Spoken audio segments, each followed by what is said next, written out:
Ah, le visa USA. Mehdi, c'est ça?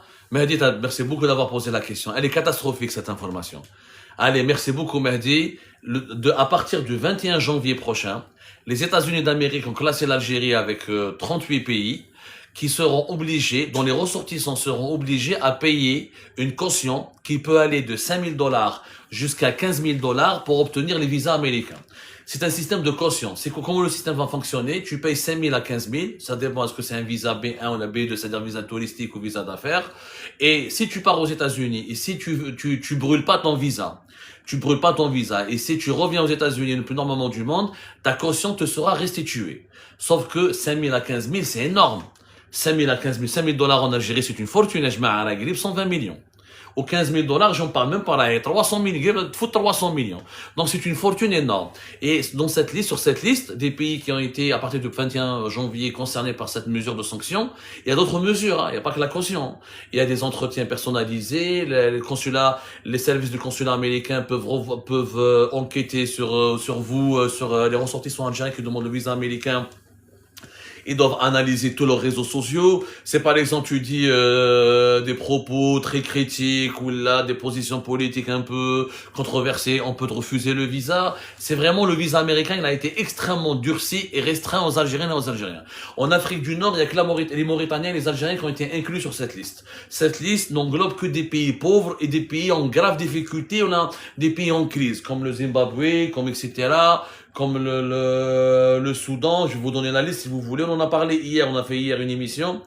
Je vous invite à la revoir d'ailleurs. Elle était vraiment très intéressante puisque nous avons expliqué tout ce sujet. Voilà, la liste. Il y a le Venezuela, l'Ouganda, Tadjikistan, Malawi, Gabon, Guinée, Burundi, Angola, Bénin, l'Algérie. Je respecte tous ces pays-là, mais c'est la majorité de ces pays-là où c'est des pays qui sont en crise, sous embargo américain comme Cuba, où là c'est des petits pays comme Fidji, etc., où là c'est des pays pauvres comme le Kyrgyzstan, le Malawi, certains grands pays comme le Nigeria, ou là la Côte d'Ivoire. En réalité, les Américains ont sanctionné les pays dont les ressortissants, quand ils partent aux États-Unis d'Amérique, ils deviennent des migrants clandestins. C'est-à-dire, ils prennent le visa américain et hargo. Ils restent pas, ils retournent pas en Algérie. Ils retournent pas dans leur pays natal. Et c'est le cas, c'est vrai que c'est le cas des Algériens, Après, il y a beaucoup d'Algériens, moi, que je connais, des connaissances. Ils prennent le visa américain et hargo. Hargo mais oulouche.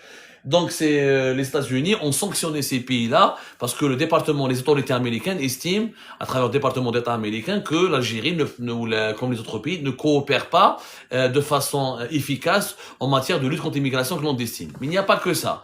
C'est des pays que les Américains ne considèrent pas comme des pays respectables, comme des pays stables, comme des pays sérieux. Et l'Algérie, normalement, on a toujours eu des bonnes au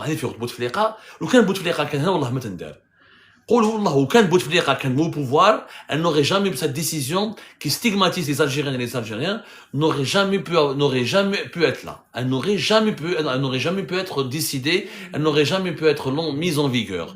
Pourquoi? Parce que qu'à l'époque, Bouteflika, il avait de bonnes relations avec les États-Unis d'Amérique, il a déjà été reçu à Washington. Tebboune n'a jamais été reçu à Washington, n'a jamais été reçu par un président américain. Il est perçu comme un président bizarre, anormal, faible, etc. Une fois il est avec la Chine, une fois avec la Russie, une fois il est avec la France, une fois il est contre la France, une fois il veut être avec les États-Unis d'Amérique, et ça crée voilà, c'est un président qui n'inspire pas confiance aux grandes puissances. Normalement, la diplomatie algérienne, l'ambassadrice des États-Unis d'Amérique, elle est partie, elle a fait une rencontre, elle a été reçue pour une audience d'adieu, pour dire adieu à Abdelmadjid Tebboune parce qu'elle quitte l'Algérie. Elisabeth Morobine, qui est une grande amie à l'Algérie, Tebboune aurait pu, avant qu'elle parte, lui demander d'intervenir auprès des autorités américaines pour retirer l'Algérie de cette liste. Ou que fait l'ambassadeur d'Algérie à Washington, Bourkadoum, il y a 2-3 mois, j'ai salué sa compétence. Mais là, Sabri Bourkadoum, il a complètement merdé. Il n'a jamais été à la hauteur. Et donc Bourkadoum, il a laissé faire un tel projet. L'Algérie, les ressortissants algériens sont gravement et dangereusement stigmatisés. Et enfin, une caution choc de 5 000 $ jusqu'à 15 000 $ pour pouvoir aller aux États-Unis d'Amérique, ça se fait pas. Ça se fait pas. Sabri Bourkadoum, qu'est-ce qu'il fait? Pourquoi il n'a pas demandé audience à Marco Rubio, aux responsables du département d'État? L'Algérie, elle a les moyens de recourir à des lobbyistes ou de faire du lobbying auprès des États-Unis d'Amérique pour dire que voilà, que c'est une décision qui est injuste. C'est une décision qui est injuste. Et de deux, on dit que l'Algérie ne coopère pas. C'est pas vrai. En matière de coopération antiterroriste, l'Algérie coopère. Moi, j'ai pas souvenir que l'Algérie ne veut pas récupérer ses ressortissants aux États-Unis d'Amérique. La relation entre l'Algérie et les États-Unis d'Amérique, elle est complètement différente de la relation entre l'Algérie et la France. L'Algérie n'a jamais fait du chantage migratoire. D'abord, le nombre d'Algériens et d'Algériens qui partent en haraga aux États-Unis d'Amérique il n'y en a pas beaucoup, c'est quelques dizaines. Franchement, et à chaque fois que les États-Unis d'Amérique ont voulu expulser des Algériens ou des Algériens, le régime algérien, que ce soit à l'époque de Tebboune, à l'époque de Bouteflika, tu peux pas dire non aux États-Unis. Si tu dis non aux États-Unis, tu as rapidement des sanctions, des problèmes. Mais c'est pas la France ou l'Espagne, ça c'est les États-Unis d'Amérique. Donc moi j'ai pas compris ce classement de l'Algérie, dans cette catégorie des pays qui seront discriminés, stigmatisés, ou dont les ressortissants sont obligés de payer une caution choc de 5 000 à 15 000, c'est anormal. C'est vraiment anormal. Elle est anormale et cette décision, pour moi, elle est injuste et son application traduit le désaveu, l'impopularité, l'impuissance du régime Tebboune à défendre les intérêts du pays et les intérêts de notre peuple.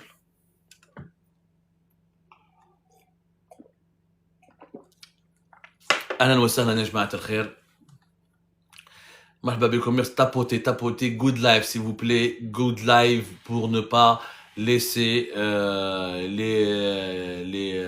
les perturbateurs nous signaler. On va prendre d'autres questions. Good live s'il vous plaît, merci beaucoup parce qu'ils veulent nous signaler, ils sont en train de saboter notre live et il faut qu'on soit très nombreux et partager maximum. Les grèves, alors voilà, les grèves, merci beaucoup, on en a parlé tout à l'heure.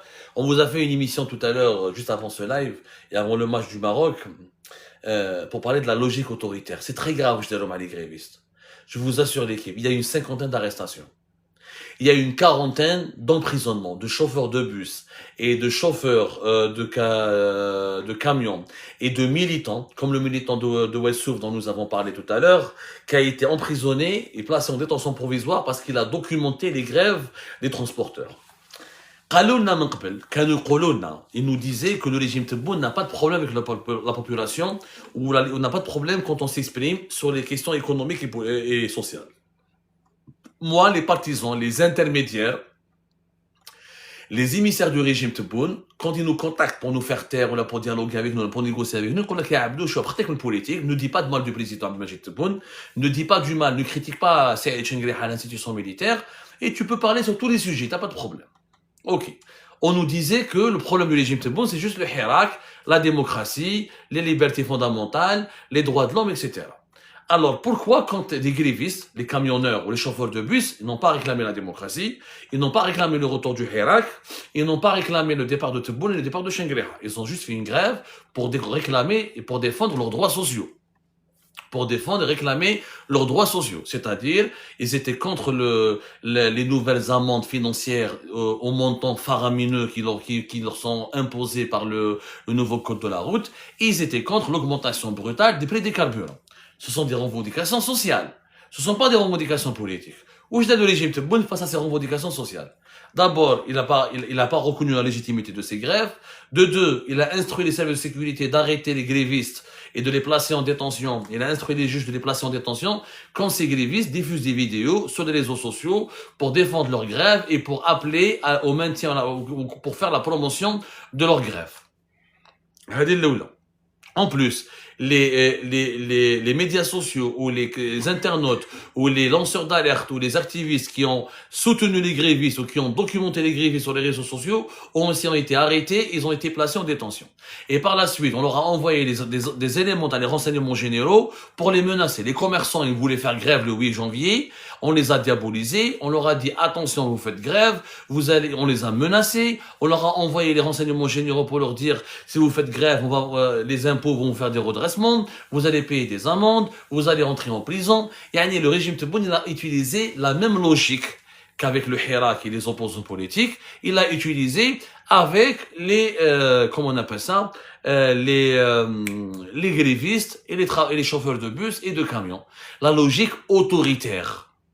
La logique autoritaire, la dictature. Dire grève, ندخلك الحبس. تهضر على tes droits sociaux, économiques, ندخلك الحبس. Donc ça veut dire quoi? Ça veut dire que ce régime n'a pas de problème uniquement avec la démocratie. Il a un problème avec toutes les Algériennes et les Algériens qui osent réclamer leurs droits. Moi, je suis camionneur et j'ai fait grève. من حقي d'abord, je fais grève. من حقي. C'est mon camion, c'est mon bus. Je ne veux pas travailler, je ne me sens pas écouté, je ne me sens pas considéré, je ne me sens pas respecté. Au nom de quoi vous me mettez en prison? Au nom de quoi vous m'envoyez les renseignements généraux pour me menacer? Au nom de quoi vous instruisez les gendarmes, les services secrets? Même les services secrets, on les a mêlés à ça. Vous imaginez, on a demandé à la DGSI, au renseignement intérieur algérien, d'enquêter sur les grévistes et de les identifier sur Internet et de les menacer et de les arrêter. C'est grave. Grave وعيب. هذو سي دي كاميون، هذو ولاد الشعب. هذوكم les camionneurs, les chauffeurs de bus. C'est الطبقة الكادحة كما نقولوا احنا بالعربية. C'est-à-dire, c'est vraiment la population, c'est la classe la plus inférieure de la population. C'est des gens qui sont pas instruits, qui n'ont pas fait beaucoup d'études, qui souffrent, qui sont issus des régions les plus éloignées du pays, qui sont originaires des quartiers populaires, les villes les plus pauvres. يعني الناس مهابل، الناس يعني الناس ضعاف، يعني مغلوب عليهم. المهابل, ce sont les dirigeants algériens, comment ils se comportent avec eux. Avec une logique autoritaire. Chouteboun, il leur dit, je vous écrase. Vous faites grève, je vous écrase. Vous demandez vos droits sociaux, je vous mets en prison. Donc ce régime n'a pas de problème uniquement avec la démocratie. On a effectivement brisé ces grèves. Mais à quel prix? Une semaine de grève, plus 300 millions d'euros on a calculé les pertes, plus 300 millions de dollars de pertes pour l'Algérie. 300 millions de dollars de pertes, quand même, la facture elle est salée, des emprisonnements, des menaces, une logique d'affrontement. Donc, il y en a deux le régime Tebboune. Vous pensez que ça va aller jusqu'où? Vous pensez qu'avec la menace et l'intimidation et la violence, vous allez résoudre tous les problèmes du pays? Au contraire, on va les aggraver, ces problèmes du pays. On va les aggraver. La peur, le chantage ne marche pas. À un moment donné, les Algériens, ils vont exploser. Parce que, comme je l'ai dit dans l'émission précédente, revoyez là, s'il vous plaît, l'émission d'Internet, 2026, c'était la dernière émission avant qu'on commence ce live. 2026 sur la marche forcée vers la logique dangereuse de l'autoritarisme du régime Tebboune. Quand on répond à toutes les revendications politiques, sociales, économiques par la violence, on est en train de faire quoi? On est en train de générer, d'alimenter et de provoquer et de ramener l'opinion publique vers la violence. Vers la violence. C'est-à-dire, on est en train de dire aux Algériens et aux Algériens qu'il n'y a que ce régime ne comprend que la violence. Donc, un jour, les Algériennes et les Algériens vont péter les plombs et vont devenir violents. Ou avec le hirak pacifique. Quand il y a des émeutes, des affrontements, ils vont les quoi lèche. Tu réprimes, pour une vidéo, pour un message sur les réseaux sociaux, pour une grève, pour un droit social, tu mets quelqu'un en prison. Et tu demandes ensuite à la population de ne pas être violente. Non, il faut, la logique autoritaire, la dictature, ça ne marchera pas. Ça ne marchera pas. Aucun pays au monde n'a réglé ses problèmes économiques et sociaux avec la dictature. Même dans les, j'ai été en Chine. La Chine, la Russie de Poutine, la Turquie d'Erdogan, c'est des systèmes autoritaires. Mais même ces systèmes autoritaires, ils gardent une marge de manœuvre. Une marge de manœuvre pour les libertés économiques. En Chine, les entreprises peuvent parler, les travailleurs peuvent parler, on peut parler de ses droits sociaux, de la liberté d'entreprendre. En Russie, c'est la même chose. Une dictature qui réglemente ou qui régit l'économie avec la violence et la persécution, c'est une dictature qui crée la pauvreté, qui alimente la pauvreté, qui crée la pauvreté. Et c'est pour ça que le pays, ce pays se devient sous-développé. Voilà ce qu'on peut dire sur les grèves, si vous avez d'autres questions. N'hésitez pas à dire good live, s'il vous plaît, pour suspendre les signalements et partager ce live au maximum.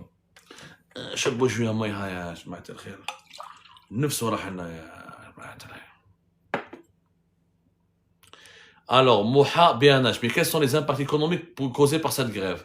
Je l'ai dit, le chiffre, Moha, 300 millions de dollars de pertes. Ça, c'est une facture minimale, minimaliste. 300 millions de dollars. Et en réalité, le chiffre dépasse les 500 millions de dollars. Tu as des milliers d'Algériens et d'Algériens qui ne sont pas partis travailler. Il y a eu des chômages techniques. Il y a eu des pénuries d'huile qui se sont installées. Il y a eu des pénuries de, comment on appelle ça, des pénuries de sucre qui ont commencé à s'installer. Il y a eu des entreprises qui n'ont pas pu travailler. Il y a eu des commerces qui n'ont pas été alimentés et distribués. La facture réelle, elle dépasse les 500 millions de dollars. Les 300 millions de dollars que nous avons avancés de cela 2 jours, c'est une évolution, là, c'est une évaluation, mais vraiment minimaliste. Maintenant, calcule le coût, Moha, calcule le coût pour une entreprise dont les travailleurs, dont les employés n'ont pas pu rejoindre leur poste de travail. Une femme de ménage, elle n'a pas pu rejoindre son lieu de travail, ça perturbe le fonctionnement d'entreprise. Un comptable, un ingénieur, tout le monde n'est pas véhiculé en Algérie, vous savez très bien. Le véhicule en Algérie, c'est quoi? C'est un objet de luxe. C'est un objet de luxe. Surtout maintenant, le véhicule est plus que jamais un objet de luxe. Donc malheureusement, les Algériens, comment dirais-je, cette grève des transporteurs, elle a paralysé le pays, elle a paralysé des secteurs entiers. La facture finale, si on fait les comptes de façon rigoureuse, ça dépassera les 500 millions de dollars. Ce qui est quand même pas rien, c'est quand même un budget important.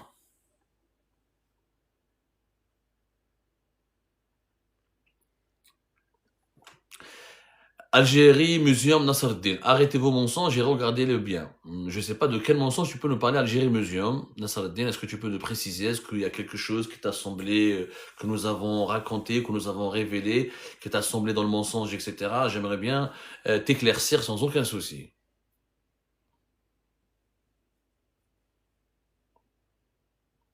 Alors, KB, tu étais toujours un mercenaire au service des oligarques et maintenant tes clients ont changé. KB, les oligarques, c'est moi qui les a dénoncés. Celui qui a révélé les affaires à l'étranger de Ayoub Essiou, c'est Abdou Semmar. Celui qui a révélé les affaires de Ali Haddad en Angleterre et à l'étranger, c'est Abdou Semmar. Celui qui a parlé de Rabrab et de ses affaires à l'étranger et en Algérie et de ses privilèges fiscaux et parafiscaux, c'est Abdou Semmar. Celui qui a fait tomber Benamor, c'est Abdou Semmar. Celui qui a fait tomber Abdelmalek Sahraoui, c'est Abdou Semmar. J'ai eu qu'un ami, je l'assume, Khoya Kabe, c'est Mahidine Tahkout, qui était un ami, qui m'a soutenu quand ce que j'ai créé Algérie Part, et qui est pour moi un grand créateur de richesse, et qui est pour moi différent de Rabrab et des autres par exemple, parce que Tahkout il est parti jusqu'à Tieret créer des emplois.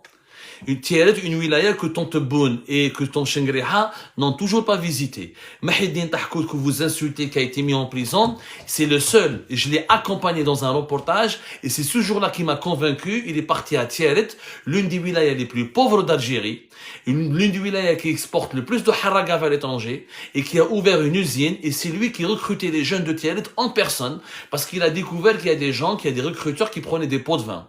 Et j'étais là, j'ai vu de mes propres yeux comment des personnes très pauvres à Tiaret ont été recrutées par l'usine de Tahkout qui était la seule avec celle de l'armée nationale et populaire.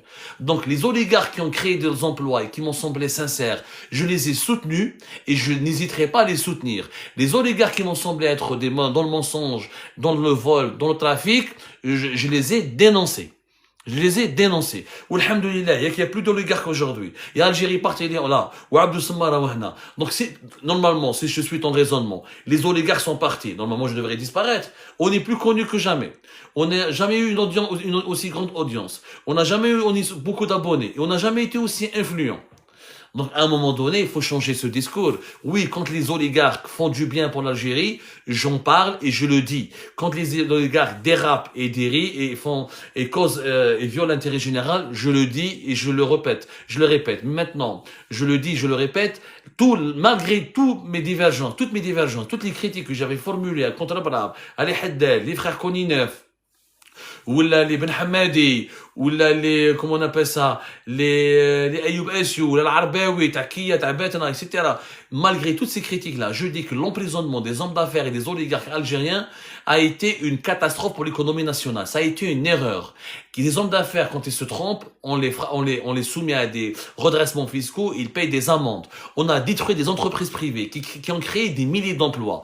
Ou un tel Yom Kabé, tu peux même pas avoir un pneu. Quand le Tahkout avait son usine à Tiaret, quand l'Arbi quand l'Arbaoui avait son usine à Kia, quand l'Ulmi, que j'ai dénoncé, sur lequel j'ai écrit, et malgré tout, son usine à Sovac, on trouvait des pneus, des pièces détachées et des voitures. Maintenant, vous, il y a KB, ou la, comment, je t'ai quel KB, mais je te respecte, il y a KB aujourd'hui, ces pneus. Tu peux même pas acheter une Maruti.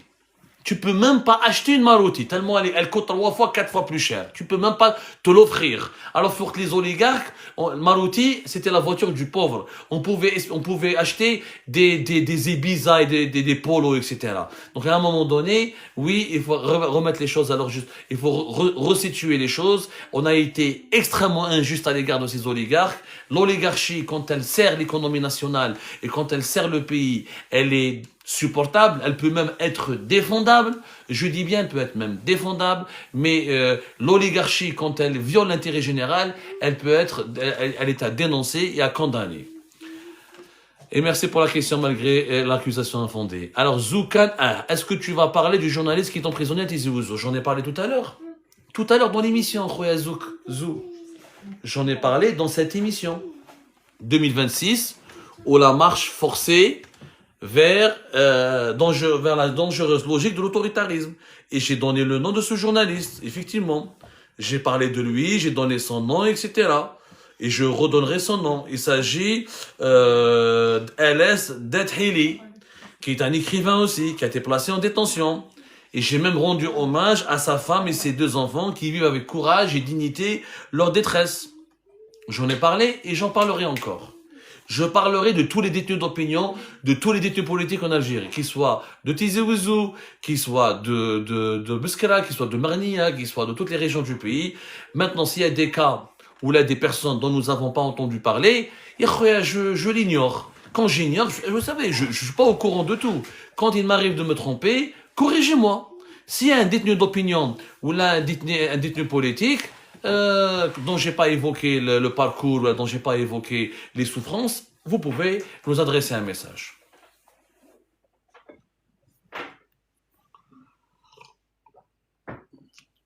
Ayajma, est-ce que vous avez d'autres questions? Ahmed, est-ce que Tebboune prend au sérieux les rapports des renseignements? Pas du tout. Ahmed, merci beaucoup pour la question. Vous savez que les services de renseignement en Algérie font leur boulot. C'est pas les services d'aujourd'hui, ce n'est pas les services d'avant. Il faut savoir que le problème des services secrets algériens aujourd'hui, c'est qu'ils c'est-à-dire ils ont perdu leur crédibilité, ils ont perdu leur influence. Il faut savoir, Ahmed, que nous n'avons pas un patron des services secrets depuis 2019. C'est un cas inédit dans l'histoire de l'Algérie. Ça, je suis le seul à le relever. Personne n'en parle. On n'a pas un patron des services depuis 2019. On a des services qui sont divisés. L'intérieur, le renseignement intérieur, il a son patron, c'est Général Hassan aujourd'hui. L'extérieur, le renseignement extérieur, c'est Général Sadr. Le renseignement militaire, il vient de changer. Un général méconnu, mais bon. Le renseignement militaire, c'est interne à l'armée, c'est pas très connu. Nous avons la DGRPT, le renseignement technique. Il n'y a pas de patron des services. Les services secrets font leur boulot dans la mesure quand il y a une menace, ils l'exposent à Tebboune. Les services secrets, ils ont des Abdelghani Rachdi, l'ancien patron du renseignement intérieur, qui a été par la suite patron du renseignement extérieur, a fait des propositions à Tebboune. Il lui a dit, ça serait bien qu'on arrête les emprisonnements et qu'on se réconcilie avec les opposants, qu'on essaie d'adopter une autre approche, une approche de dialogue. Les bulletins de renseignement qui sont communiqués à Tebboune disent que les Algériens s'appauvrissent, qu'il y a une montée de la colère sociale, que dans la loi de finances 2026, elle est nocive, qu'elle est nuisible, que les Algériens n'ont plus le pouvoir d'achat pour pouvoir affronter les nouvelles taxes qui vont être mises en application. Ils font leur boulot, ils informent Tebboune, mais Tebboune ne respecte pas les services, ne les prend pas en considération. Il faut savoir que Tebboune, comme Chengriha, ils ont une vision très négative du service secret. Pourquoi? Parce que Tebboune, comme Chengriha, ils pensent que les services secrets ne seront pas loyaux, que c'est eux qui alimentent les opposants à l'étranger, qui alimentent les journalistes à l'étranger qui critiquent le régime algérien. Ils raffoment les services. Pourquoi il n'y a pas un patron des services? Parce que Tebboune et Chengriha ont peur d'avoir un patron des services qui va les obliger à partager le pouvoir avec lui et qui va les obliger, qui va les obliger à adopter une certaine conduite ou à faire des concessions qu'ils n'ont pas envie de faire. Je vous ai toujours dit que le régime algérien, l'Algérie, elle est stable quand le régime algérien a ses 3 têtes qui fonctionnent normalement. C'est quoi les 3 têtes du régime algérien? La présidence de la République, l'état-major de l'ANP, l'armée nationale et populaire, et les services secrets.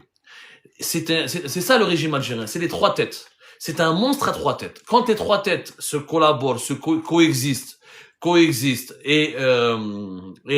dirais-je, coexistent harmonieusement et échangent et travaillent et collaborent correctement, le pays il est stable. Comme c'était à l'époque de Bouteflika. Il y avait une présidence forte, Abdelaziz Bouteflika. Il y avait un état-major de l'armée nationale et populaire qui est fort, Ahmed Gaïd Saleh. Il y avait les services secrets, Général Tawfiq. Le pays il était stable. La preuve qu'on était stable. On a survécu au printemps arabe. Et le printemps arabe n'a pas ébranlé l'Algérie. Qu'on le veuille ou non. On a survécu aux menaces de Daesh. Daesh, rappelez-vous le nombre important de Tunisiens qui sont partis rejoindre Daesh. Comment Daesh s'est implanté en Libye, comment elle s'est implantée au Sahel. Elle s'est pas implantée en Algérie. On a gagné la bataille contre Daesh. Et je peux vous citer d'autres cas. Le pays était stable contre les trois têtes. Mais à partir du moment où nous avons déglingué les services secrets, nous avons affaibli les services secrets algériens, il n'y a même pas de patron des services secrets parce que le duo Chengri Tebboune, ils ont peur des services. Ils savent très bien que les services secrets n'approuvent pas leur mode de gouvernance, n'approuvent pas la dictature absolutiste, n'approuvent pas comment on appelle ça, la répression généralisée, la persécution généralisée des libertés publiques. Les services secrets algériens ont toujours été dans l'intelligence, c'est-à-dire trouver, manipuler, séduire la société civile pour trouver toujours un terrain d'entente. Ils sont dans le compromis. Les Chengri ils sont pas dans le compromis. Dès une grève, tu rentres en prison. Tu fais une manifestation, tu pars sur Facebook, il y a aussi des Marocains, oui, à Koto, il y a plus de Marocains qui ont rejoint Daesh que d'Algériens et d'Algériens. L'Algérie était pratiquement le seul pays du monde arabe et musulman où il y a eu le moins de recrutement de Daesh à l'époque du régime de Bouteflika. Pourquoi? Parce qu'à l'époque du général Tawfiq, à l'époque de Ahmed Gaïd Saleh, le pays était tenu. Faut dire la vérité. Merci encore, Ahmed, et j'espère que j'étais clair avec toi. Abdelmajid Tebboune ne tient pas en compte des rapports. Sinon, ça fait longtemps qu'il aurait pris des bonnes décisions. Tebboune ne tient que des rapports, que des propositions de son entourage. Boualam, Kamel Sidi Saïd, ses enfants, notamment Mohamed Tebboune, son fils, et quelques collaborateurs, son secrétaire particulier Hamada Chamiroj. Le pouvoir Tebboune, il est extrêmement restreint. Il est fermé sur lui-même, il est extrêmement restreint. C'est pour ça que Tebboune a de fausses données. Quand on a de fausses données, on prend des mauvaises décisions, parce que la décision elle est fausse. Et Abdelmajid Tebboune, quand tu lui fais un rapport où tu lui dis, etc., qu'il compte pas, ou là, et que ça, qu'il connaît pas, ou là, etc., franchement, Tebboune s'énerve. نحكي لكم حكايه سيدي ها شافير مصباح Mehdi, je t'ai pas oublié, parle-nous du SG du LND. Mehdi, franchement, le SG du LND, il compte pour du beurre. Mais c'est même pas un sujet intéressant. Hadou les SG du LND et du FLN, hadou c'est des poupées, c'est des marionnettes. Ils n'ont aucune influence. Hadou c'est des clowns. Le SG du LND, c'est celui qui leur a dit, voilà, nous avons des pommes. L'Algérie va bien parce que nous produisons des pommes. La pomme existe à Betna depuis des siècles. Donc les pays, même en Afghanistan, il y a des pommes. Même dans les pays en guerre, il y a des pommes. Est-ce que la pomme aux États-Unis, c'est Apple? Ça, oui, c'est un signe d'avancement, de technologie, de progrès. Le SG, voilà la pomme. La pomme, c'est un signe. Non, c'est pas vrai. C'est quelqu'un qui n'est même pas intéressant. C'est un clown. On utilise des clowns pour amuser la galerie, pour créer des polémiques, pour détourner l'attention. Les Bengrina, les SG du LND, du FNN, le SG du FNN. Allez voir quand il était en Chine l'année dernière, comment il a parlé dans un français cassé, dans un tbehdi. C'est des gens, je les nommerai même pas receveurs dans un bus. Donc c'est même pas intéressant de parler d'eux. Ils n'ont aucune influence. C'est même pas des acteurs clés du pouvoir. Je voulais vous parler d'une histoire pour que vous compreniez le tempérament de Tebboune.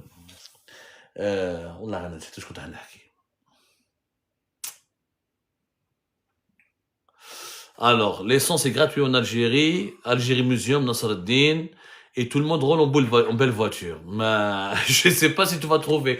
Déjà, est-ce que tu peux rouler en Marotti? C'est déjà énorme.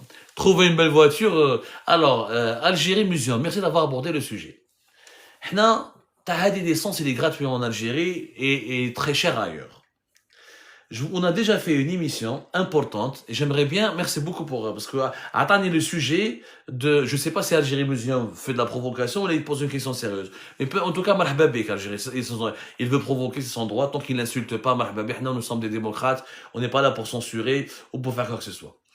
s'il vous plaît, il y a 6 jours, on vous a fait cette émission qui n'a pas beaucoup marché. Parce que généralement, les émissions, il y a beaucoup de chiffres, il y a beaucoup de pédagogie, il y a beaucoup d'explications scientifiques, ne marchent pas beaucoup. Ne marchent pas beaucoup. Pourquoi? Parce que ne marche pas beaucoup, ça veut dire ne suscite pas autant de buzz. Elle ne marche pas beaucoup sur les pays. Elle ne suscite pas beaucoup d'intérêt. Alors cette émission elle est importante. Ailleurs, c'est plus cher. L'argument malhonnête pour faire taire et manipuler les Algériens et les Algériens. Hadi l'émission, regardez là. On a expliqué que les prix du carburant en Algérie, ils sont pas chers, ils sont bas. Effectivement, en France, ils sont 700% plus chers. En Tunisie, c'est 400% plus cher. D'abord, c'est normal. Nous produisons du pétrole et du gaz. Nous produisons du pétrole et du gaz. Donc, un pays qui produit du pétrole, c'est normal. C'est tout à fait normal que les carburants coûtent moins cher, que l'essence coûte moins cher. Ça serait vraiment, le pétrole est une richesse du peuple. C'est une richesse nationale. Donc, la part des Algériens et des Algériens dans cette richesse nationale, ce sont des carburants qui sont subventionnés. Maintenant, quand on compare les prix, c'est malhonnête. C'est malhonnête, Algérie Musulman. Pourquoi c'est malhonnête? Parce que tu ne faut pas comparer les prix. Il faut comparer les salaires.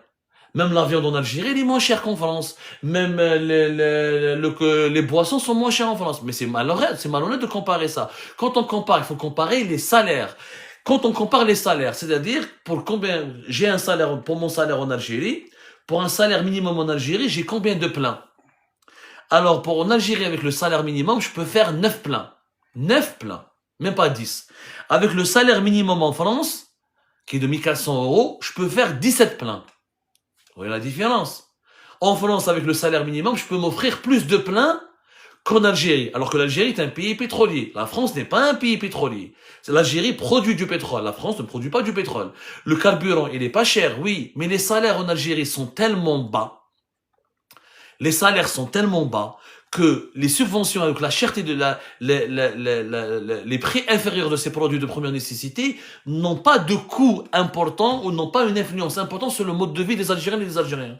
Donc quand tu compares l'essence, compare-moi, ou le carburant, compare-moi les salaires. Avec le salaire, le même salaire minimum en France, combien de pleins je peux faire? Et quand tu vois qu'en France, je peux faire 17 pleins, ça veut dire qu'en Algérie, c'est un pays de misère sociale. Normalement, l'Algérie, un pays de pétrole et de gaz, normalement, minimum, avec mon salaire minimum, je peux faire 20 pleins. Là, je t'aurais dit oui. Là, je t'aurais dit oui, effectivement. Mais tu me mets les prix pas chers et tu me donnes des salaires très bas. La viande, 1 kilo de viande, il a 2000 dinars, pratiquement 10%. 10% du salaire minimum national. Est-ce que 1 kilo de viande, c'est 10% du SMIC en France? Est-ce qu'un kilo de viande, il fait 140 €? Non. Il faut comparer les salaires. Ailleurs, c'est pas cher. C'est un argument pour faire taire. C'est tout. Mais en réalité, ailleurs, c'est pas cher. En Algérie, les prix sont bas, mais les salaires sont très bas. Donc, quand les salaires sont très bas, tu peux me mettre les prix les plus bas possible. Quand le salaire est encore plus bas, il y a la misère sociale. Donc, économiquement, c'est pas vrai. C'est complètement faux. L'Algérie, les prix sont pas chers, mais les salaires sont insignifiants. Le salaire moyen national en Algérie est de 42 000 dinars. C'est-à-dire dans les 200 € et quelques. C'est avec 42 000 dinars, l'essence, la bouffe, etc. C'est énorme. Un restaurant en Algérie. Tu vas en Algérie, tu manges dans un bon restaurant. Pourquoi? 20 000 dinars. En euros, je 20 000 dinars. Mais pas 100 €. Mais pas 100 €, c'est ça. Dans les 80 €, après. 80 €, 20 000 dinars, c'est le salaire minimum en Algérie. 80 € en France, c'est le SMIC, c'est même pas 10% du SMIC. Donc, il faut comparer les salaires. Il faut comparer pas les prix. Ça, c'est une escroquerie. Tant que les salaires sont bas en Algérie, on est toujours dans une dialectique de misère sociale et de pauvreté. J'espère que j'ai été assez clair. Chafir Mesbah, voilà, je parlais de Chafir Mesbah. Mehdi, effectivement. Parce que tu as le tempérament de Tebboune. Il y avait une réunion sur le Mali, le Sahel. Et Chafir Mesbah assistait à cette réunion en tant que conseiller de la présidence. C'était en 2024. L'objectif de la réunion, c'était bon, disait, je vais les sanctionner, etc. Ils ont, mais hachmou, j'adore les Maliens, ils ont insulté l'Algérie, ils nous ont trahis, ils n'acceptent pas les accords d'Alger. Tebboune voulait un conflit diplomatique et un bras de fer avec le Mali, qui est un voisin important, qui partage presque 1000 km de frontière avec nous. et qui est un partenaire historique de l'Algérie. Cheikh Mousbah lui dit, Monsieur le Président, mais moi je propose, ça serait bien qu'on opte pour une autre approche. On pourrait initier le dialogue, des négociations, essayer de faire du lobbying autrement, privilégier le dialogue et non pas la force. Ça reste un partenaire important, un voisin important. On a d'autres cartes à faire jouer, on a d'autres moyens de pression. En pleine réunion, qu'est-ce qui se passe? Tebboune le regarde. Il chauffe Agda. Il se lève, il quitte la réunion. 24 heures après, Cheikh Mousbah, il est limogé. Il est relevé de ses fonctions. Tebboune m'éhmèche la contradiction. Il est aveuglé par ses certitudes. Il pense tout connaître. Il pense tout connaître. Un opposant, je ne citerai pas son nom. J'ai mangé avec lui pendant le mois sacré du Ramadan. Il m'a dit, j'ai réglé mes problèmes avec l'Algérie, etc. Essaie de faire toi. Quand j'ai pas de problème avec l'Algérie, j'ai un problème avec le régime. L'Algérie, j'ai pas de problème, c'est mon pays. Moi, je défends mon pays. Je défends mon pays et j'en paye le prix fort. Il me dit, mais régler le problème, essaie de trouver un terrain d'entente, un compromis avec le régime Tebboune. Ok, comment tu as fait, toi? Il m'a dit ceci. Il m'a dit, écoute, le régime Tebboune, je vais t'expliquer. Tebboune, il est comme ma mère. Lui, il avait une mère qui était âgée et qui est morte il y a 6 mois de cela. Il m'a dit, ma mère, quand elle était compliquée, caractérielle et difficile. Sa mère lui a dit quoi? Elle lui a dit, écoute mon fils, Anani, mec, moi je suis ta mère, ne me critique pas, ne me contredis pas, ne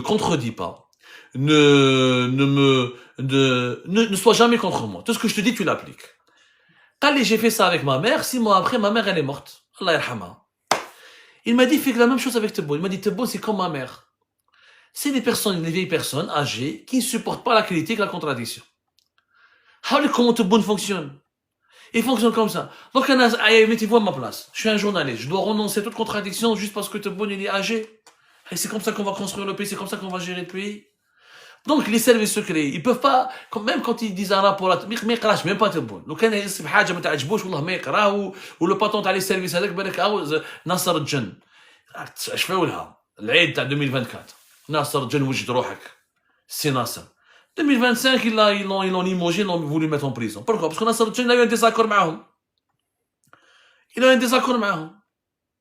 Et voilà. Donc, il m'accage, tu les contredis, tu deviens leur ennemi. Ils sont dans une logique, dans une logique autoritaire. Il est allergique à la contradiction. Tu ne peux pas construire et gérer un pays avec un président pareil. Allez, je m'arrête, on prend notre question. Tapotez, partagez, good life, good life, s'il vous plaît, good life, pour pouvoir ne pas perturber notre live et pouvoir ne pas l'interrompre. Good life. Belki premier, tu peux nous raconter la jeunesse d'Algérie Focus, s'il te plaît?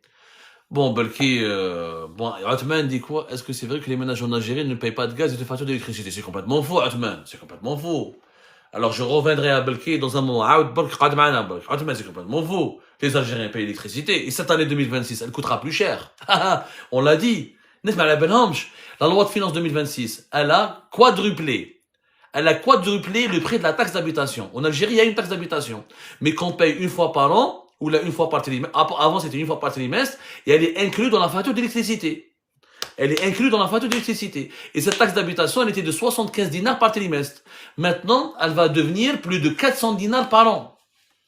Et pour les communes des wilayas qui sont pas prestigieuses, qui sont pas stratégiques, pour les communes des wilayas stratégiques, comme par exemple Oran, Alger, Constantine, etc. Pour ces wilayas-là, ça sera une taxe d'habitation de 800 dinars.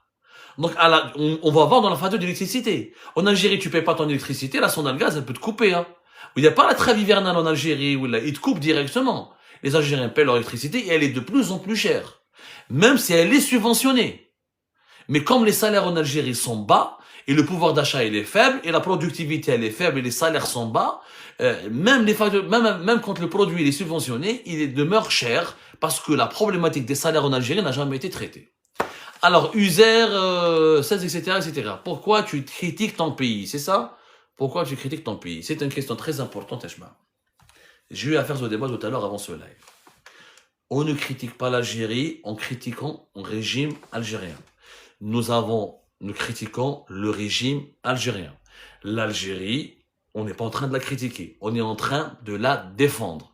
L'Algérie, elle est victime d'un régime autoritaire, dictatorial, corrompu et incompétent et inefficace. En disant cela, c'est parce qu'on veut du bien à notre pays. Un grand philosophe américain avait dit un jour, un vrai patriote est celui qui est prêt à défendre son pays, y compris contre son propre gouvernement. Tebboune, l'Algérie n'est pas sa propriété privée. Shengriha l'Algérie n'est pas leur propriété privée. Quand je dis que Tebboune a fait ceci, cela, ou quand je critique le gouvernement algérien, je ne salis pas la réputation de l'Algérie. Au contraire, je défends l'Algérie dans son intérêt général. Après, dans nos vidéos, dans nos émissions, les gens sont malhonnêtes, ils ne nous écoutent pas. Durant toutes nos émissions, on dit que l'Algérie est un beau pays, le peuple il est magnifique, nous avons des atouts extrêmement importants et que nous méritons pas ce sous-développement dans lequel on se retrouve aujourd'hui. Parce que nous méritons d'être un pays émergent. On aurait pu être un pays puissant. Et ça, les atouts, les paysages de l'Algérie, les qualités de l'Algérie, nous n'avons jamais cessé de les mettre en avant. Et celui qui m'a posé une question sur Algérie Focus, allez-y sur YouTube, allez-y taper Algérie Positif, Algérie Focus.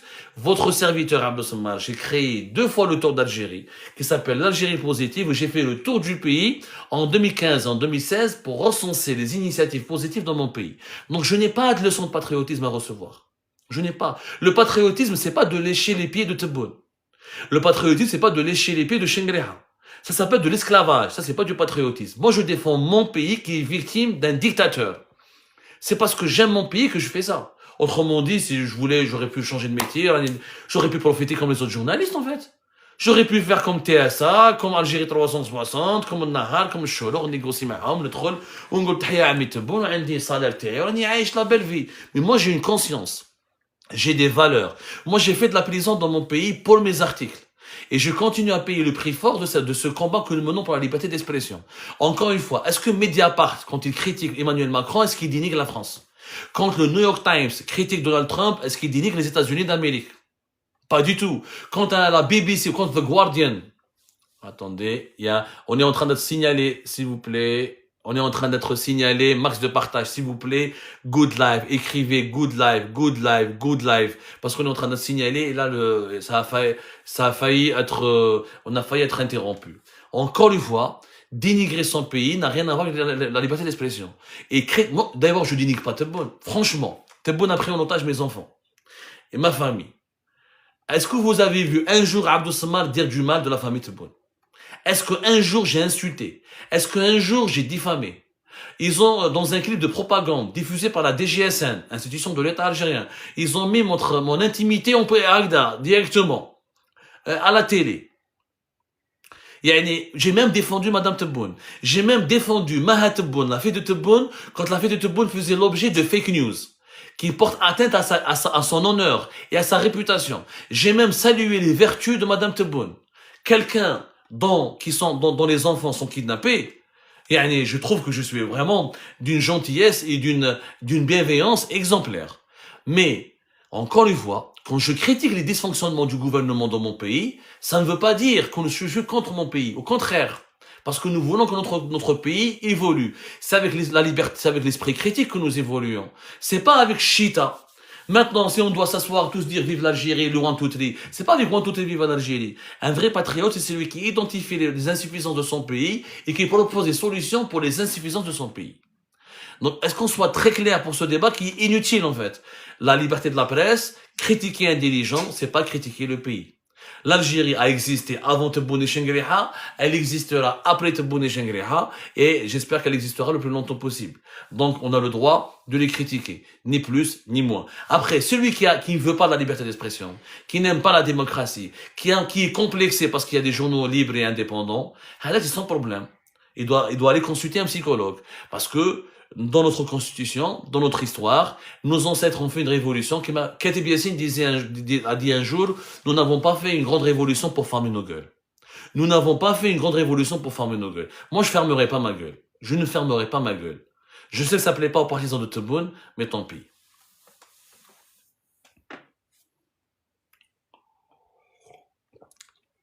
Tapotez l'équipe. Aïe, tapotez à Jma'a. L'oncle Ben, tu aimes ton pays plus que les écervelés qui créent la fitna. Merci beaucoup, oncle Ben. Franchement, si j'aimais pas l'Algérie, pourquoi je ferais ce métier? Mes enfants kidnappés, ma famille réprimée, j'ai perdu je vois pas mon pays, c'est simple, je rentre en Algérie, on dit chita, qui mène à la presse, on dit qui mène tout le monde. Mais si Algérie part et Abdou Samad disparaissent, si encore un espace médiatique va disparaître, qui va parler des préoccupations de nos compatriotes? Qui va parler de l'affaire Ibtissam Hamlaoui? Qui va parler de Ghalib El-Qsir? Qui va parler des problèmes de corruption en Algérie? Etc., etc., etc. Big Boss 0304, c'est vrai l'histoire des ISTN pour les 3B et les deux autres? Non, elle est complètement fausse, Big Boss. Nous avons confirmé qu'elle était fausse. Ni Boualam Boualam, ni Kamel Sidi Saïd n'ont été, ni Amirouch Hamadej, ni aucun conseil de Tebboune n'a été placé sous ISTN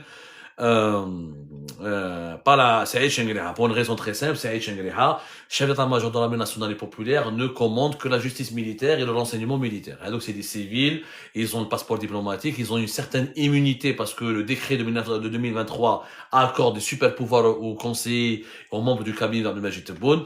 Saïd Chengriha ne peut pas aller du jour du lendemain des noms ISTN. Elle est complètement fausse, c'est une information fausse.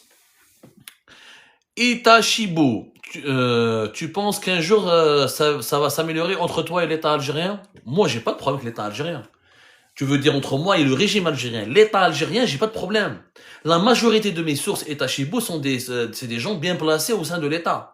Il y a une différence entre le régime, qui est un ensemble de lobbies et de groupes de décideurs, qui ont monopolisé le pouvoir et qui violent l'intérêt général et qui violent la démocratie, violent la constitution et qui abusent de leurs fonctions pour s'enrichir illégalement ou pour dominer la société et dominer le peuple algérien. Et l'État, c'est l'appareil technocratique. C'est l'ensemble des institutions. Les institutions, j'ai pas de problème avec eux. Moi, mes sources, j'ai des anciens ministres qui sont mes sources. J'ai des secrétaires généraux qui sont mes sources. J'ai beaucoup de sources et d'alliés au sein de l'État algérien. Le problème, il est avec le régime. Un jour ou l'autre, ça va s'améliorer, bien sûr, le régime Itachibo. Il a 80 piges, Tebboune. Il n'est pas éternel. 80 piges. Moi, j'ai 42. La biologie, elle est faite, c'est un combat, il est perdu d'avance pour eux. On a des jeunes, je sais d'accord, je peux mourir avant Tebboune. Comment ça, c'est possible. Mais disons que j'ai plus de chances de vivre que Tebboune. Bientôt, Tebboune fera partie du passé. L'avenir, c'est nous. L'avenir nous appartient. Et c'est nous qui vont l'écrire. Donc, non seulement ça va s'améliorer, mais ça va changer. Et il m'a dit, le général Mohamed Qaïdi est à la retraite. Il vit entre Oran et Alger. Il vit entre Oran. Il a une maison du côté pas loin des Andalous, à Ain Tork. Et il a aussi une maison du côté, dans la banlieue d'Alger, du côté de Kouba. Voilà, il vit à la retraite. Il est surveillé. Saïd Chengriha a voulu le faire emprisonner, il n'a pas réussi. Il a voulu le faire emprisonner, il n'a pas réussi. Ils l'ont convoqué, l'ont écouté pour certaines affaires. Mais ils n'ont pas réussi, c'est tout. Il est à la retraite. Les rumeurs qui ont circulé sur son emprisonnement n'ont jamais été des fausses rumeurs. MBK, quand penses-tu rentrer en Algérie? Dès que possible. Anna, demain, j'ai parlé avec des officiels algériens. Moi, demain, on me garantit que je peux exercer mon métier de journaliste libre en Algérie, indépendant, dans le cadre de la loi, en respectant la déontologie et l'éthique, je rentre demain. Je rentre demain. Mais je dis à MBK, أنا باش ندخل ونقول تحية عمي تبون وتحية عمي شنقريحة وتبون c'est le meilleur acteur du monde, c'est le plus sexy, Brad Pitt il est mauvais, etc. Je le ferai pas. Ça je le ferai pas. On me garantit que je rentre, je peux faire mon métier, je rentre. Mais attendez, moi j'ai fait Algérie partout en Algérie, moi je suis pas binational, hein. J'ai aucune nationalité. Moi, je suis né en Algérie, j'ai évolué en Algérie, j'ai été obligé de demander le refuge politique en France et la France ne m'a pas rendu de service. Moi, je l'ai dit à même des Français, des officiels français, je leur dis, vous m'avez pas rendu ça. C'est une loi. C'est la Convention de Genève. Il y a un droit international que la France a appliqué. Ni plus, ni moins. Ni plus, ni moins. Moi, demain, on me laisse parler, on me laisse m'exprimer, je rentre. Demain, il y a un changement de régime, je rentre. Ni plus, ni moins. Après Tebboune, ça sera la même chose, votre condamnation sera appliquée, Tebboune ou pas. Oh, moi, qu'est-ce que c'est un chouef, Madame Soleil. Abdelaziz Bouteflika, il était 10 ans en exil, 6 ans, il a passé plus de 6 ans en exil. On lui a fait une condamnation, il est rentré, il est devenu président de la République. Les condamnations de ce système judiciaire sont des affaires politiques. Des affaires politiques. Les affaires politiques, elles n'ont rien à voir avec le droit. Khaled Nazar, avant que Gaïd Salah ne meure, il était condamné à plus de 20 ans de prison, haute trahison. Maître Gaïd Salah, Khaled Nazar est entré avec un avion présidentiel. Avec tapis rouge. Les condamnations de la justice algérienne, elles n'ont aucune crédibilité. Pour moi, elles sont des médailles. Elles valorisent mon travail. Et elles me reconnaissent en tant que journaliste influent et qui a de l'impact. Sur le plan du droit, c'est à jeter dans les poubelles. C'est du papier toilette, les verdicts de la justice algérienne. Aucune valeur. Aucune valeur. C'est des condamnations politiques arbitraires. Toutes les affaires dans lesquelles j'ai été condamné, j'ai eu raison. J'ai eu raison. Mes informations sont étayées, documentées à 80%.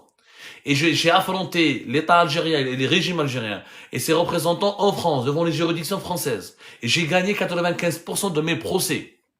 Et le jour où la justice sera indépendante en Algérie, mais chez moi, j'affronte. Quand il y a des plaintes en France, moi je viens et je me présente. Personne ne m'a affronté. Un seul ministre m'a affronté. T'as l'ancien ministre des Transports. Un ancien ministre des Transports algérien. Il est venu à Paris, je l'ai affronté, yeux dans les yeux. Et j'ai gagné mon procès contre lui. Tous les autres sont des lâches. Personne ne m'a affronté. L'ancien ambassadeur d'Algérie, qui était là en 2020 et 2022, il a déposé 3 plaintes contre moi. Il y a eu un procès récemment. Il n'est jamais venu. Ils viennent jamais nous affronter. Parce que eux, c'est des lâches.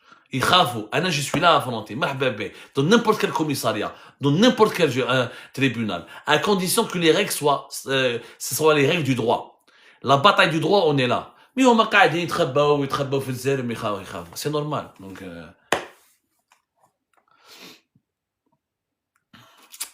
merci beaucoup, Ajmaat El-Khair. Allez, on poursuit ou pas? Allez. Uzer Bouchara. Oui, un beau pays, même magnifique, mais que faire avec la mentalité algérienne? Tebounia qui est 80%. Je crois pas, Uzer. Je crois pas que 80%, Tebounia est populaire parce qu'on a été loin, mais Tebboune. S'il était populaire, Tebboune, pourquoi ils ont trafiqué les chiffres des élections présidentielles de 2024? Regardez les bains de foule. C'est très simple. J'appelle à une expertise. Regardez les images, t'as les bains de foule de Bouteflika. Et regardez les bains de foot à Tebboune. Regardez les visites d'Argentine à Djelfa. Mais qu'est-ce? Ils ramènent des gens par bus. Personne, Tebboune, il est impopulaire. Bounari, il est impopulaire. Je crois pas, sur les réseaux sociaux, encore une fois, les réseaux sociaux ne traduisent pas la réalité algérienne. Les réseaux sociaux. Moi, la majorité, la réalité est autre chose. C'est que la majorité des Algériens et des Algériens sont d'accord avec nous. C'est tout. L'oncle Ben, peut-on parler d'un lavage de cerveau, comme en Corée? Oui, il y a une propagande algérienne qui est puissante, effectivement. Elle est très puissante, la propagande algérienne. Quand matin et soir, télévision publique, réseaux sociaux, sites électroniques, presse classique, on vous dit Abdel Soma est un traître. Les gens se posent des questions. Oui, on essaie de faire un lavage de cerveau. Mais il ne fonctionne pas. Parce que, à un moment donné, en communication, ce qu'on appelle l'effet boomerang. Quand tu en fais trop dans une propagande, tu obtiens l'effet inverse. Quand tu diabolises trop ton adversaire, tu le rends sympathique. C'est ce qui s'est passé avec le MAC. Le MAC était inconnu. Un mouvement folklorique. Tebboune داروا mouvement terroriste, وسبوهم, des traites, le Maroc, Israël, خلطوها كبروها بهم. Le MAC a gagné plus de sympathisants à l'époque de Tebboune qu'à l'époque de Bouteflika. Beaucoup plus de sympathisants. Il s'est fait un réseau international grâce à la propagande algérienne qui lui a donné une légitimité. Donc, khorté. Tout ça, c'est khorté. Les Algériens et les Algériens sont intelligents. Ils y croient pas. Que je fais la dernière vidéo d'Ernestina sur la marocophobie. Dans la télévision algérienne. C'est pas le Maroc. Elle a été visionnée plus de 5 millions en 24 heures. Pourquoi? Parce que les Algériens et les Algériens se sont réveillés. Ils se réveillent, ils ont un esprit critique. Ils comprennent que cette propagande n'a aucun sens. Abdel Soma est un traître. Facile à trahir. Je suis très trahi, quoi. Toutes ces informations sont vraies. 80% sont vraies. C'est un pourcentage d'erreur, 10 à 20%. Mais allez, je n'aqbalha. 80. On n'a pas eu raison sur Belqsir, on n'a pas eu raison sur Wassili Bouazza, on n'a pas eu raison sur Farid Benchir, on n'a pas eu raison sur Allash l'aéroport d'Alger, on n'a pas eu raison sur Toufik Hakkar. La liste, elle est longue. On n'a pas eu raison sur Ali Aoun. La liste, elle est longue.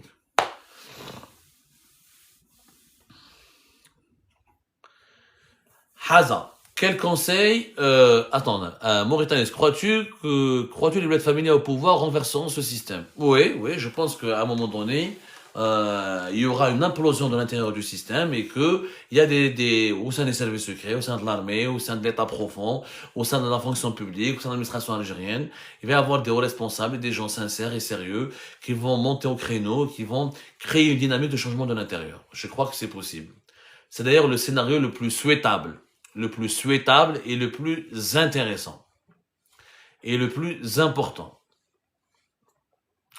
Hazza, quel conseil pour un Algérien de France qui veut s'installer en Algérie? Je lui dis d'abord d'être patient, d'identifier un secteur d'activité industrielle pour investir, ne pas investir dans l'immobilier où la dégringolade du dinar va dévaloriser son investissement, et surtout de se frotter à la réalité algérienne et de ne pas écouter la propagande officielle. Mais sinon, ça dépend d'abord de quel conseil. Il veut s'installer, ou c'est juste investir, ou c'est juste visiter. Ça dépend de quoi il s'agit réellement. Ahmed, si l'Algérie gagne la CAN, tu penses que le régime va utiliser ça abusivement? Mais il va utiliser. D'ailleurs, enfin, mon mec, Boulbina, quand il a marqué le but contre la Congo, Kinshasa, etc., le ministre algérien, les ministres du régime de Bonn, ils ont soufflé, dès la fête, ils ont fait un couscous. Pourquoi? Quand même, imaginez s'il n'y avait pas la CAN. La grève des transporteurs aurait pris une dimension totalement, tout à fait autre, tout à fait différente. La colère populaire aurait été beaucoup plus grave. La CAN, elle a atténué la colère populaire. Elle a fait oublier la grève des transporteurs, par exemple. Elle fait oublier aux Algériens, les tensions qui ont été la polémique sur la révision de la Constitution, par exemple, et la volonté de Tebboune de se maintenir au pouvoir pendant 2 années supplémentaires. Donc oui, elle va être utilisée abusivement. Mais bon, les Algériens sont pas cons, hein. Ils sont pas idiots. L'euphorie de la CAN, elle aura un effet limité. La réalité va être rattrapée. Les Algériens ne vivent pas du foot. À la fin du mois, il faut payer ses factures. Il faut aller faire la queue pour trouver des produits de première nécessité ou des produits de large consommation. La CAN mettra fin à la pénurie des pneus et à la pénurie des pièces détachées. La CAN ne rendra pas les voitures plus accessibles pour les Algériens et les Algériens. La CAN ne va pas rendre les hôpitaux algériens plus humains et mieux développés. La CAN ne va pas améliorer la vie quotidienne des Algériens et des Algériens. Donc elle aura un effet. Rappelez-vous de 2019. Quand on a gagné en 2019, le régime a voulu l'utiliser pour casser le Hirak. Elle n'a pas eu un effet. Au contraire, elle a boosté le moral des Algériens et des Algériens. Elle a dit, comme on a gagné dans le foot, on peut gagner dans la politique. Donc elle peut fédérer davantage les Algériens et les Algériens, elle peut les réunir, elle peut les motiver pour demander le changement. L'oncle Ben, quelle est ta solution concrètement? Ma solution concrètement, je l'ai déjà proposée. Construire une société civile. Construire une opposition démocratique structurée et identifier un courant et faire confiance ou identifier, entrer en contact avec le courant progressiste au sein du pouvoir algérien pour faire du lobbying de l'intérieur et faire changer les choses. Voilà la solution que j'ai proposée. Je l'ai proposé à maintes reprises et je peux les détailler, etc. Tant que nous n'avons pas une société civile, des associations, des think tanks, des cercles de réflexion, des mouvements qui proposent des solutions sur le plan économique, sur le plan social, etc. Tant que nous n'avons pas des militants des droits de l'homme qui sont constitués, etc., qui ont des associations, qui ont des ligues. Donc nous n'avons pas, par exemple, comment on appelle ça, une opposition structurée, des partis politiques mûrs, matures, qui ont un langage sérieux, respectable, qui proposent une alternative. Tant qu'il n'y a pas une alliance entre nous et des gens au sein du pouvoir algérien, on va pas changer les choses. Donc ma solution, je l'ai proposée, Oncle Ben. Que pensez-vous du PT de Louisa Hannon? C'est un parti politique ordinaire, faible, donc je suis une base populaire. Louisa Hannon, elle a une belle image, mais aussi une très mauvaise image. Elle est trop proche du pouvoir algérien. À chaque fois, elle part voir le Majid Tebboune. Elle essaie de justifier un peu sa politique. Elle lui dit des choses, etc. C'est un facteur, Louisa Hannon, c'est un facteur. Mais elle mobilise pas les Algériens et les Algériens. Elle a une histoire, elle a une autorité, elle est respectable et respectée, mais elle n'est pas influente, elle n'est pas décisive, elle n'a pas vraiment un projet pour l'Algérie. Le PT, c'est un parti respectable, mais sans plus ni moins.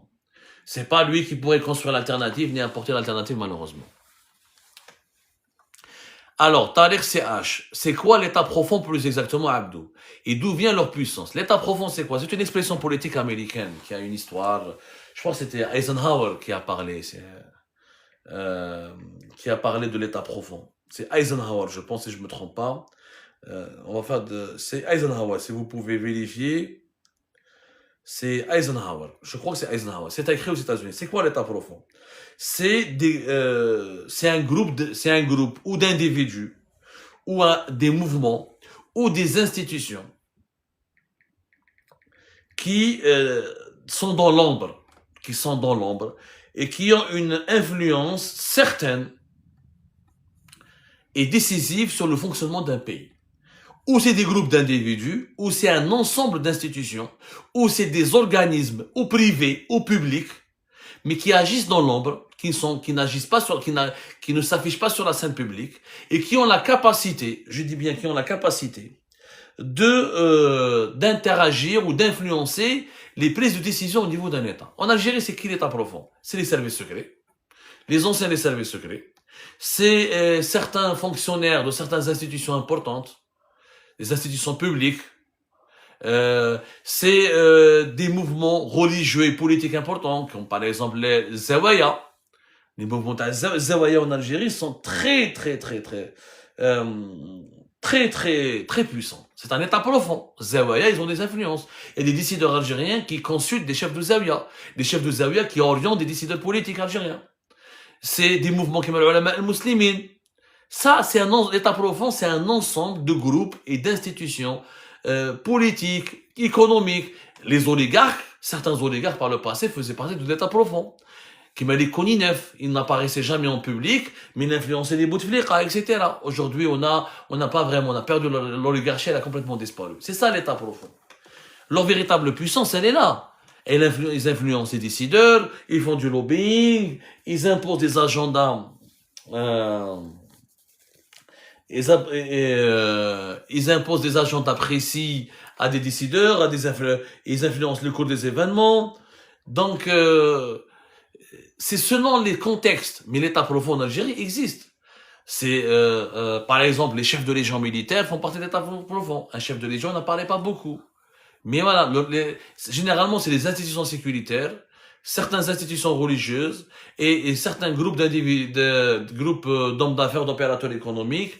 À cela, il faut rajouter d'anciens responsables politiques, etc., qui agissent dans l'ombre. C'est ça ce que c'est l'État profond. Alors, là, d'autres questions, s'il vous plaît. Stella, que pensez-vous de l'affaire Cherif Mellel? Je l'ai dit, c'est un abus de pouvoir. Stella, j'ai consacré plusieurs émissions à Cherif Mellel, moi. Je peux te les montrer.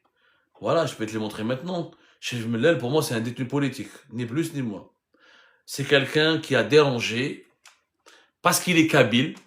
Il a fait peur au pouvoir Tebboune. Il va mobiliser la Kabylie, va mobiliser l'opinion publique en Kabylie.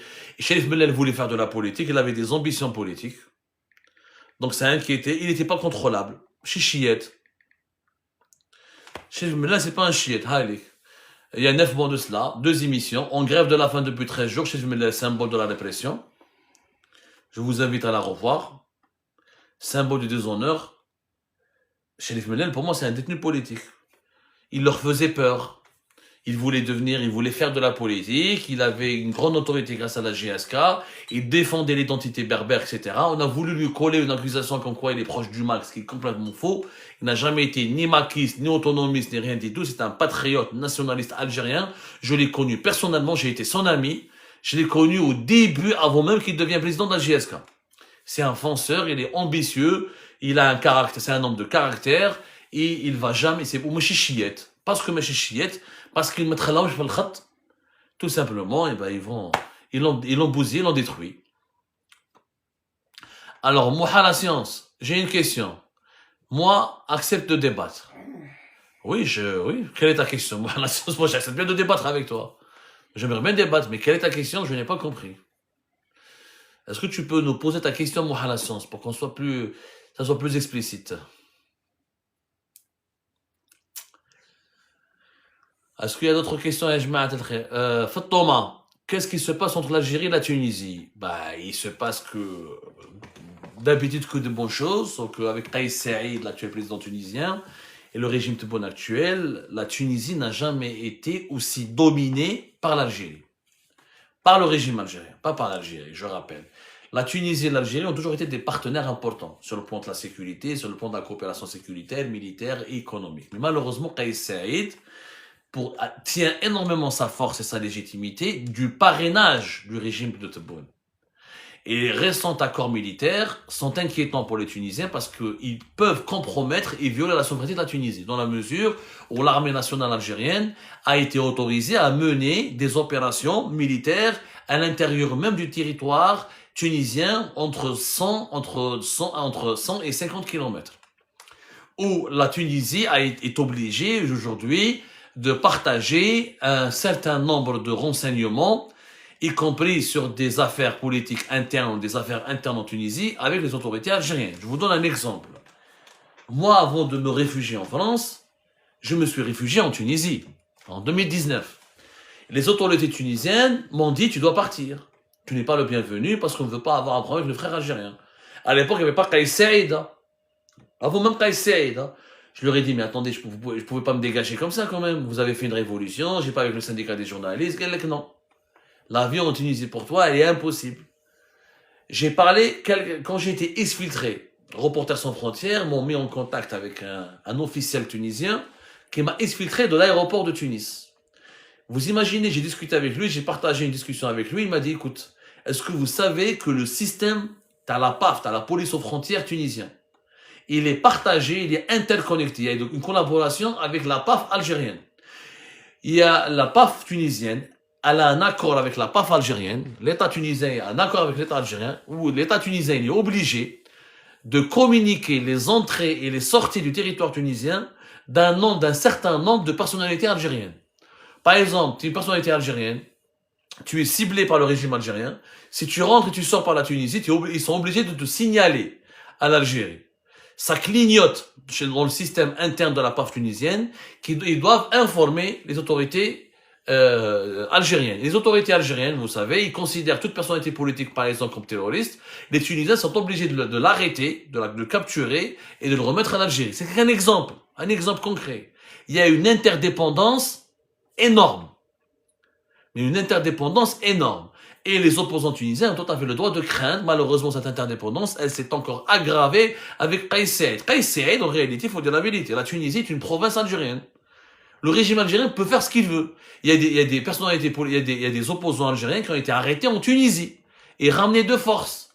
Comme le cas de Slimane, le réfugié, comment il s'appelle Slimane? Slimane Bouhafs, je pense. C'était en 2023. Il a été arrêté directement, Meddo directement. Les Algériens, comme le cas de, comment il s'appelle, Tleba, Bahadine Tleba. Comme l'histoire, il a été arrêté en Tunisie. Les services de sécurité algériens ils ont noyauté la Tunisie. Et cette interdépendance, on se demande des fois, est-ce que la Tunisie est réellement indépendante vis-à-vis de l'Algérie? Et ça, et depuis l'arrivée de Kais Saïd, cette dépendance de la Tunisie vis-à-vis de l'Algérie s'est aggravée en matière économique, en matière militaire, en matière sécuritaire. Et c'est inquiétant. Clairement, quand tu es un opposant algérien, vaut mieux ne pas rester en Tunisie. Tu peux même pas passer par la Tunisie. Un exemple concret.